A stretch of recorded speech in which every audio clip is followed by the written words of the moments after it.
Как вы понимаете демократию по-белорусски? Вы знаете, я же диктатор, мне трудно понимать демократию.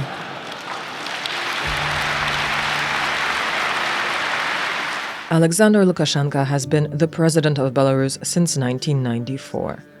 Despite crises, protests, and foreign sanctions, he remains in office, and nothing suggests that anything or anyone is capable of threatening his position. The fact that he has ruled the country for so long is no accident. We'll look at 6 methods which Lukashenka uses to rule the country and keep himself in power. The authoritarian system that Lukashenka has been building since the 1990s has always required the support of the security structures. This system must be developed and endowed with powers. Different structures should also compete with one another for the favor of the leader, who stands above them and mediates between them. Such a situation can be found in Belarus, but also in other authoritarian states. What is unique about Belarus is the terminology. The most visible thing is the abbreviations from Soviet times.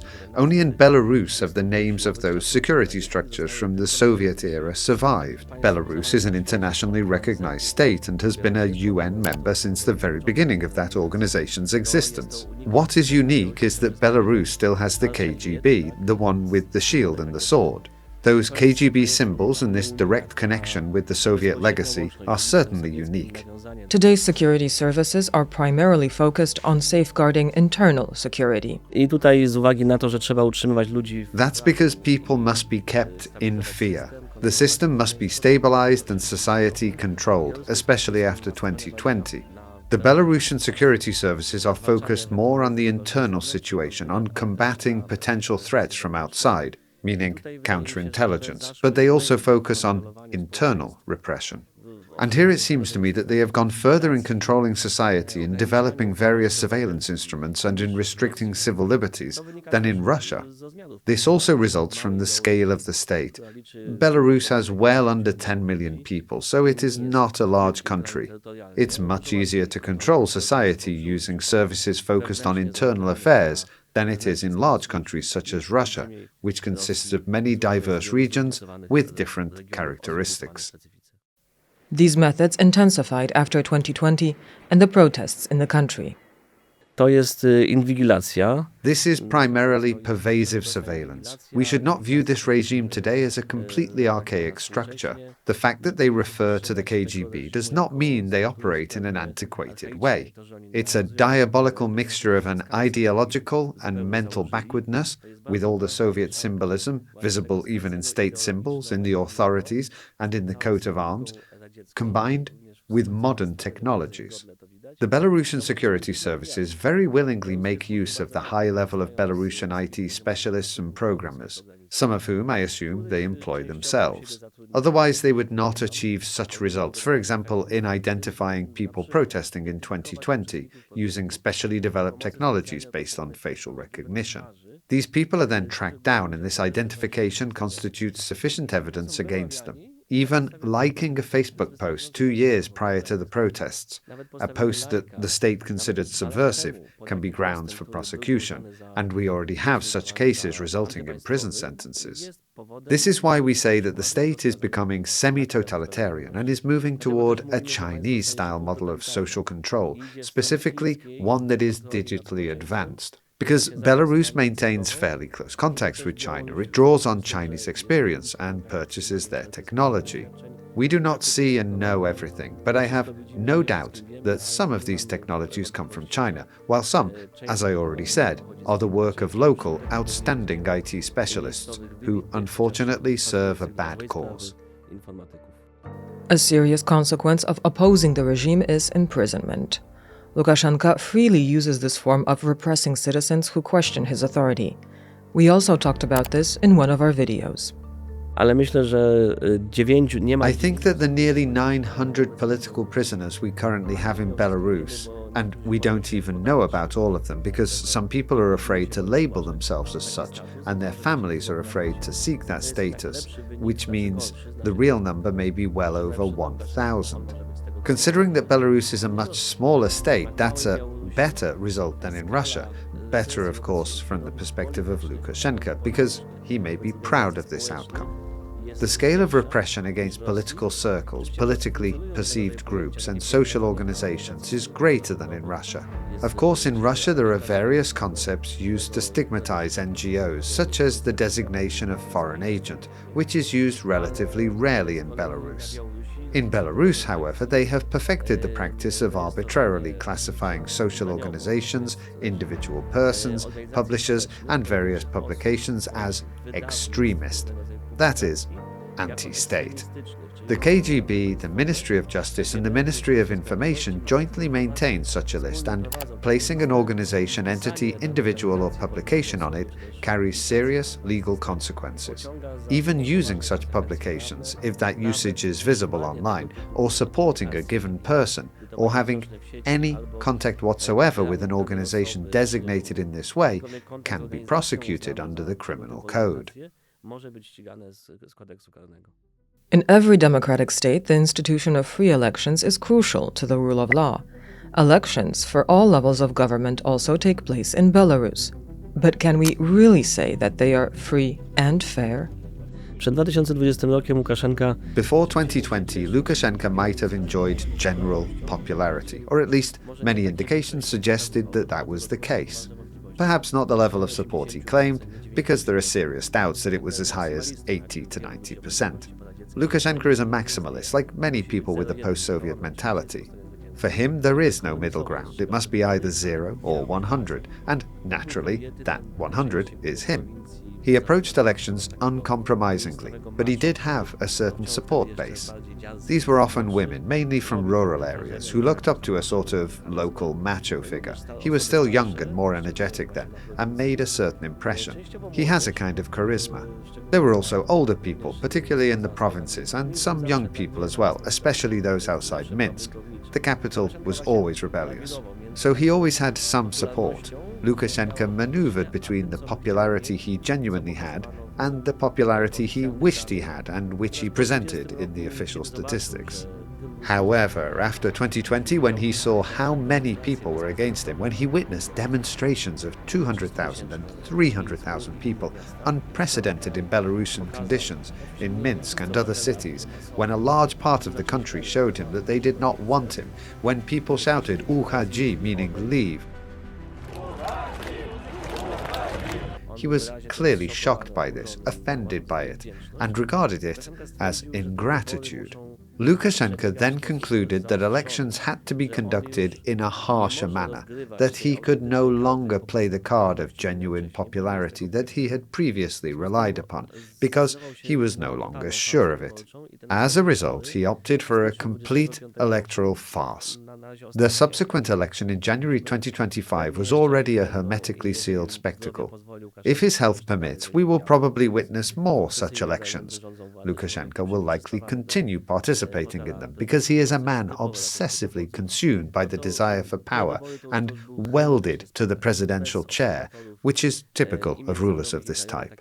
Elections took place without observers, without independent media, and without civic organizations. Instead, there were candidates who were not genuine opponents, unlike the 2020 election with Svetlana Tikhanovskaya. So we have to ask, in these circumstances, why hold elections at all? Previously, Lukashenka genuinely took pleasure in these elections because he saw that people supported him. They were a demonstration of strength. He would inflate his results somewhat, but they were also a test showing that people still wanted him. After 2020, however, they became nothing more than a demonstration of force. From our perspective, they are indeed absurd. Why should he even run if everything has been decided? Why put on this show? These are legitimate questions. But we should treat these elections as demonstrations of power, proof that the authorities control society. Let's try to put ourselves in their shoes. They think they must demonstrate that society is under their boot heel, under complete control, and that is indeed the case. Even if the elections are nothing more than a demonstration of power, it's still necessary to ensure that the result matches expectations. What methods does Lukashenka's apparatus use to achieve this? By 2025, it had become a complete farce because there was no real observation at all. The observers were their own people. They were exclusively loyal insiders. In 2020 and in earlier elections, it was more complicated because OSCE observers usually came to monitor the elections. In previous elections, for example in 2015, 2010 and 2006, these observers were present, and it was necessary to put on some kind of show for them. So it depended on the election commissions and on the ingenuity of local commission chairpersons. They could try to distinguish themselves in various ways. Either votes were added, or they simply gave up on adding votes and instead rewrote the results according to the instructions that had been provided in advance from above and that the various commissions followed. When there were domestic and foreign observers, independent observers, free media and journalists visiting polling stations, in other words, when this manipulation was still necessary, it was well known that one area was particularly open to manipulation: early voting. For those unfamiliar with the system, let me explain that in Belarus, voting takes place not only on Sunday, as in Poland and other European countries, it begins on Tuesday. In practice, voting takes place throughout the week. Early voting lasts from Tuesday through Saturday. At that point, the sky is the limit. Those ballot boxes can be manipulated during the night since, apart from the authorities of course, nobody sees anything and nobody is guarding them. Moreover, those who took part in early voting were usually people who had been pressured into doing so. Entire military units would arrive briskly and enthusiastically to vote, with a predictable result, because otherwise there could be problems at the company level, as they say in the barracks. Students living in dormitories were threatened they would lose their accommodation if they didn't vote. And these are often poor people from the provinces, from poor families, people who live in state dormitories. Patients were threatened they'd lose their place in the hospital. These are all people who depend on the state. Workers in industrial enterprises were threatened that their contracts would not be renewed, because in Belarus short-term contracts have dominated for years, precisely in order to intimidate people. So people and votes were manipulated primarily during early voting, where up to 30% of eligible voters cast their ballots.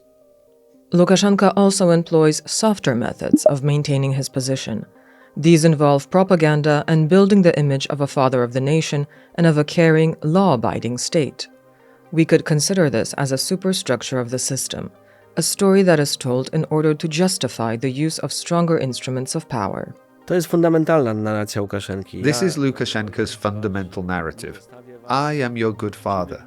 I will not abandon you, the honest people who do not meddle in politics, who are not extremists, who do not serve Western interests. Here Lukashenko uses a tactic of exclusion. He separates the chaff from the grain, the bad citizens from the good ones.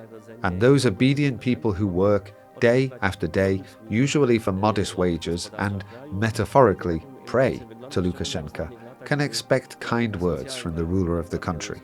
And that is more or less how it works, especially in recent years when the Belarusian authorities' social policy has been significantly scaled back for financial reasons. Citizens can no longer count on the same level of state generosity and various benefits because this arrangement was essentially social in nature. I provide you with social security.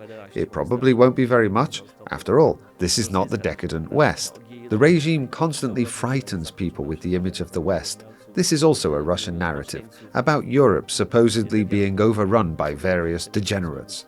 They speak of perverts and deviants and use that kind of language. Lukashenko offers a clean, peaceful Belarus free from such perversion, where people can live safely, work and maintain a healthy lifestyle. He presents himself as a leader for the nation, for ordinary people, and in exchange for people staying out of politics, there is a tacit bargain. You remain politically passive, you vote on the day and at the place we indicate, sign where necessary, and we will take care of the rest. This is the fundamental narrative, and this rhetoric with modifications has continued since the 1990s, since 1994, when Lukashenko won what was both the first and the last genuinely democratic presidential election. At that time, people really wanted him. They liked this populist who promised to restore Soviet-era stability, restart factories, and provide a sense of security. And more or less within that paradigm, within that framework, Lukashenko still operates today. Of course it has had to evolve. He has to appeal to younger people somehow. But he has never found the key to doing that, because he simply does not know how to communicate with the younger generation. He once admitted that he is afraid to touch a computer mouse and does not understand these technologies. For that, he relies on his sons, especially the youngest, Nikolai, who acts as a kind of proxy in reaching young people.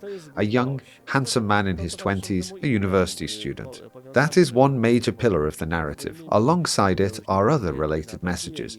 Belarus is outside armed conflicts. Belarus will never attack anyone. There will never be war here. I will not allow destabilization. Western corporations will not come here to exploit us. I will not sell you out, surrender you, or privatize everything that moves. He signals that he will not repeat what he presents as Ukrainian or Russian mistakes. When criticizing Russia, he has to be careful, of course, but people understand what he means. When Lukashenka assures people that there are no oligarchs, no gangsters, and no corruption, although corruption certainly exists, what he means is that there is not the kind of widespread corruption that, in his narrative, overwhelms countries like Ukraine or Russia. He obviously also has Russia in mind, although he does not say so directly, and people understand that. Belarus is a small country where, if someone does not take an interest in politics and does not accidentally become involved in it, even through something as simple as a social media, like, as I mentioned earlier, then that person can generally function safely. Work obediently, don't stand out, and do not engage in politics. That is the recipe for surviving in Belarus. Reporting the truth about the regime is extremely dangerous and has become increasingly so with every passing year. That's why independent media is almost non-existent. After 2020, there are practically no free media outlets left. If any still operate, they do so at the local level, district or county newspapers that somehow survived. They function at a very minimal level, barely surviving, barely keeping their heads above water. Their circulation may amount to only a few hundred copies. Such cases can still be found here and there. After 2020, the authorities' goal was to remove the free media from the country, either through intimidation, by crushing them completely, by forcing them to cease operations, or by pushing them into exile and relocation abroad. Belarusian independent media outlets therefore operate outside Belarus. Examples include outlets such as Zerkalo, Nasza Niwa, and Euroradio. Belsat TV has operated from Poland since its founding in 2007, and although it previously had correspondents in Belarus, after 2022, if it operates there at all, it does so underground. Another element is the economy, which in Belarus is centrally controlled and overwhelmingly state-owned. It must be acknowledged that in the age of globalization, maintaining such an economic model is a challenge. So how does Lukashenka manage to prevent the state from collapsing? Let's put it bluntly. Without subsidies from Russia, especially after 2020 when cooperation with the West largely disappeared and trade with the European Union accounts for only about 5%, without Russian subsidies and without trade with Russia and through Russia, then the Belarusian economy would not survive. That figure alone tells you what Russia means to Belarus. Without that support, the economy has no oxygen. It would die within 3 months, perhaps 6. It is incapable of functioning based solely on its internal resources. The market is simply too small. It's a country practically devoid of natural resources, with only minimal oil reserves and no significant gas deposits worth extracting. There are peat resources because much of the Polessia region is marshland. Its greatest treasure is potash salt, from which potash fertilizers important for agriculture are produced. Just in that one sector, Belarus was for many years a global player, accounting for around 20% of the world potash fertilizer market. But that was true up until roughly 2022, before the beginning of the Russian and Belarusian aggression. Let's remember that Belarus became a co-aggressor against Ukraine alongside Russia. Today, the situation regarding potash fertilizers is also more complicated.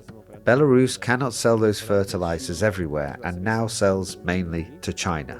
So when Lukashenka and his officials tell us that their economy is strong and has successfully weathered European sanctions, which are indeed painful, and the American sanctions that until recently were also in force and are now gradually being eased, then that is only partially true. The economy survived those sanctions because of Russia.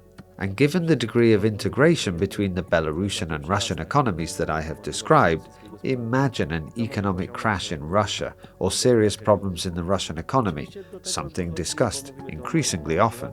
Because of the war, the military burden is placing an ever greater strain on Russian economic capabilities, and that could also drag the Belarusian economy down with it.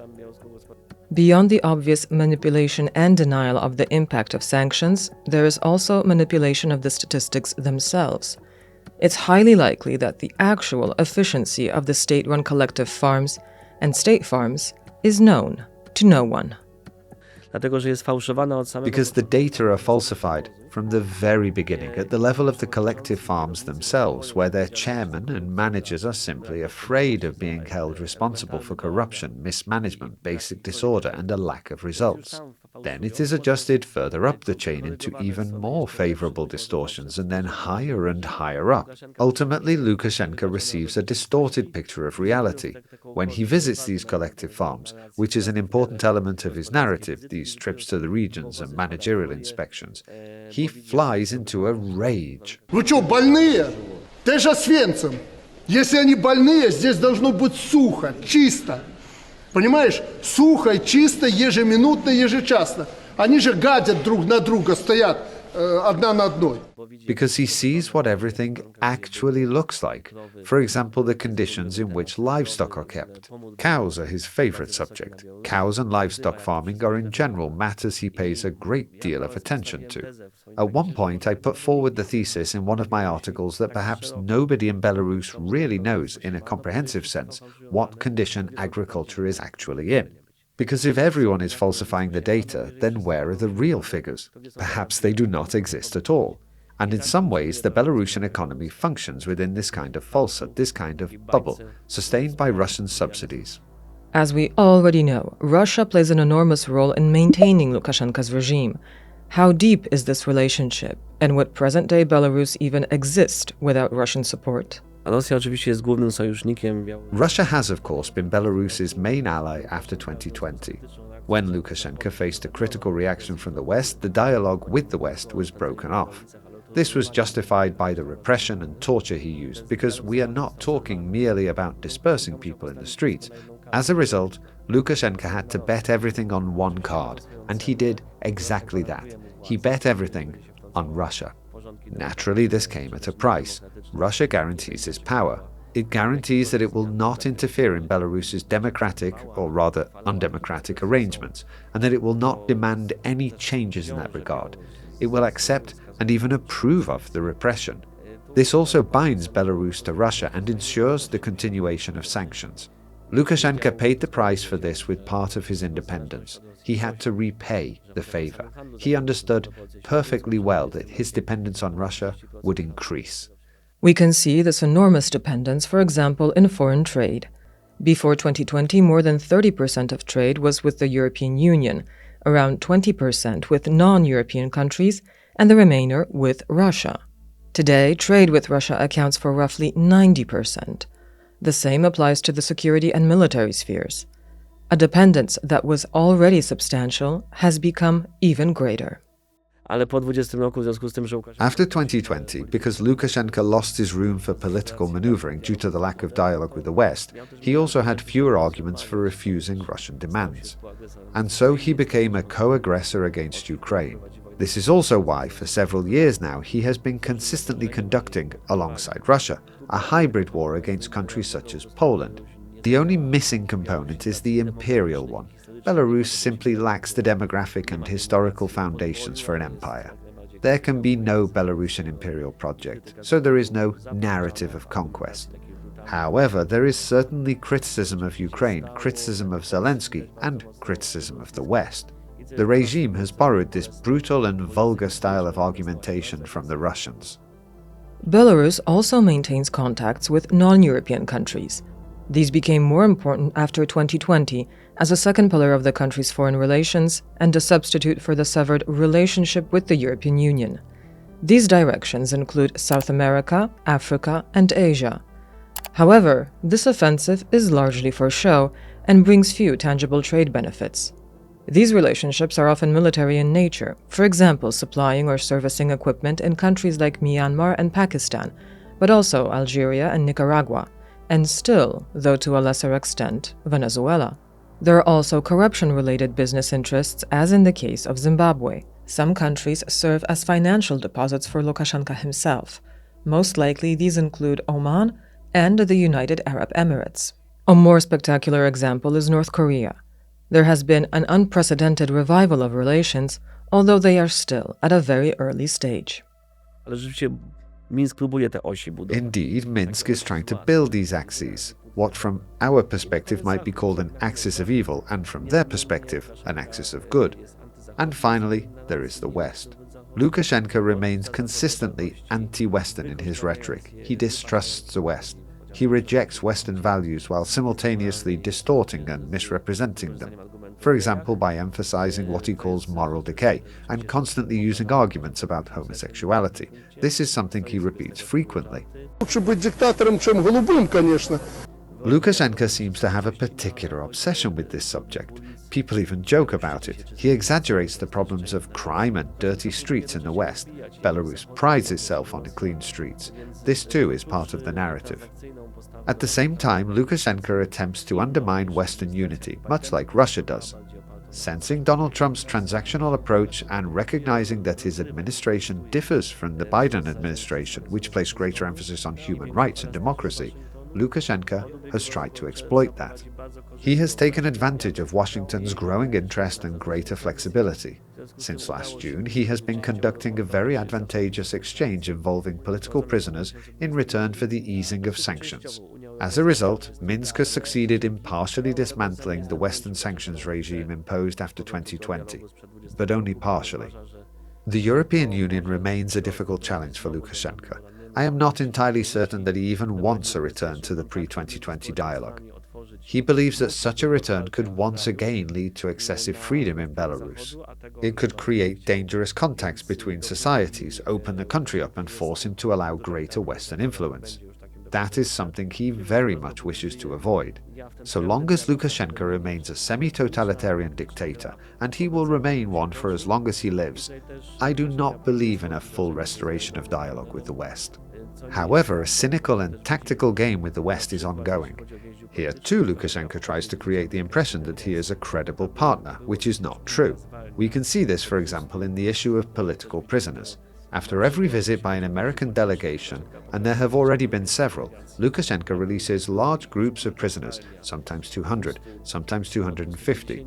But afterwards, new waves of repression occur, which he never abandons, and new prisoners appear in the prisons. Put cynically, the stocks are replenished because that is precisely how Lukashenko treats these people, as resources that can later be sold to the West. Lukashenko's state is indeed a well-oiled, oppressive machine. The regime remains strong. Has Lukashenko therefore already developed the kind of succession mechanism typical for authoritarian states? And if so, what might it look like? Niektórzy żartują, że Łukaszenka chciałby rządzić wiecznie. Some people joke that Lukashenko would like to rule forever, but I think even he does not deceive himself into believing that will happen. He is still, at some minimal level, a reflective person. In his own way, certainly, but reflective nonetheless. When it comes to his interests, preserving power or extending it, he tries to think pragmatically. But we should also remember that he is a prisoner of his own system, someone who has spent over 30 years, in fact it's more than 30 years since he has ruled since 1994, building the position of an all-powerful dictator, a man who can do anything, the father of the nation.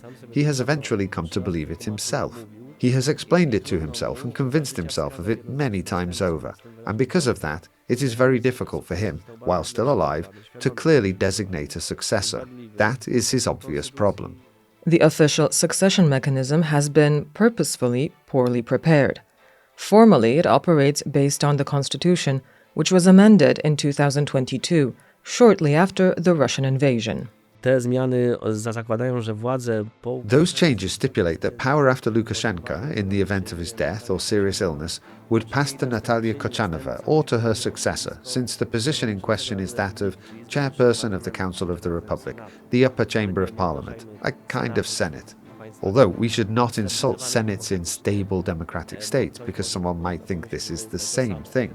It is called an upper chamber in name only. In reality, it is a completely powerless voting machine, a relatively small upper chamber of around 50 members. Even the people sitting there have not been elected, not even in the simulated elections used for the lower chamber, the House of Representatives, with its 110 deputies. The members of this upper chamber are simply appointed. Kochanova has a weak position within the system and is not respected by the nomenklatura.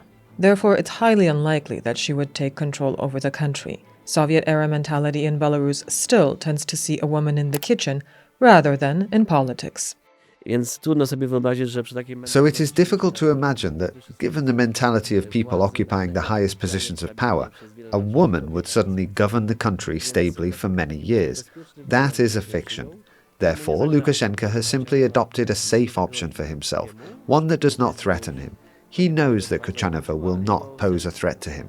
In the event of his death, it would no longer concern him very much, but it could matter to his sons, for example, because naturally he would like to secure the future of his family.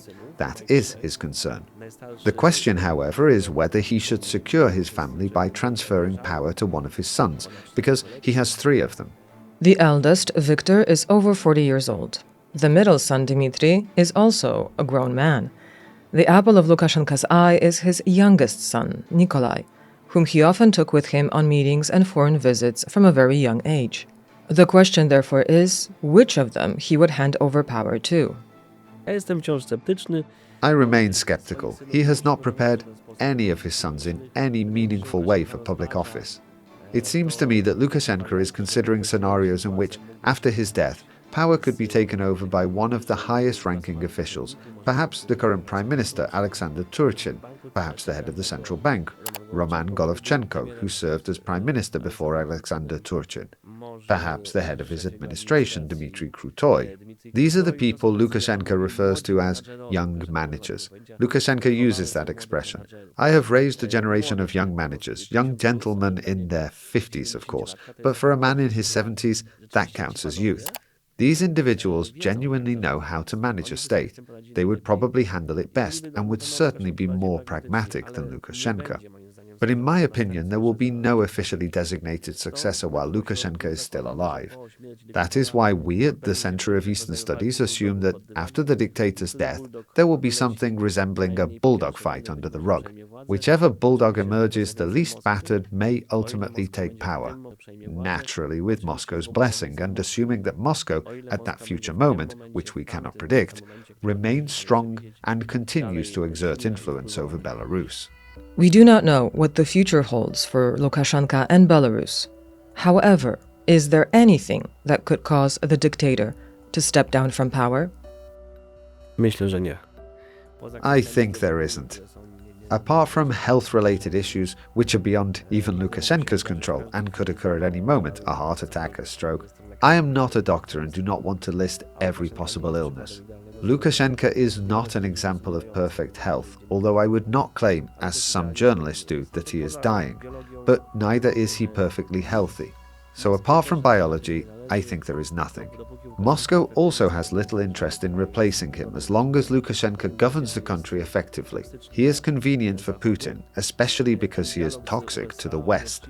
This dialogue with the United States is also closely coordinated with Moscow. It fits into the broader Washington-Moscow relationship. We should remember that all of this is happening within that context.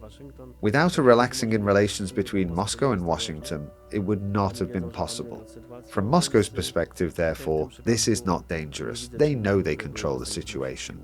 So in this case, I do not see any factors capable of forcing Lukashenko to relinquish power. Unfortunately, it will certainly not be the Belarusian people who should be the main decision makers.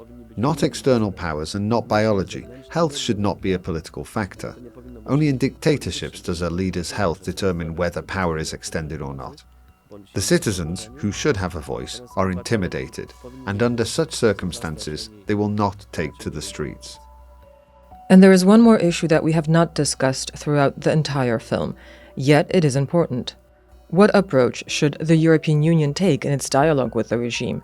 And why has the West not taken stronger measures against the regime in Belarus?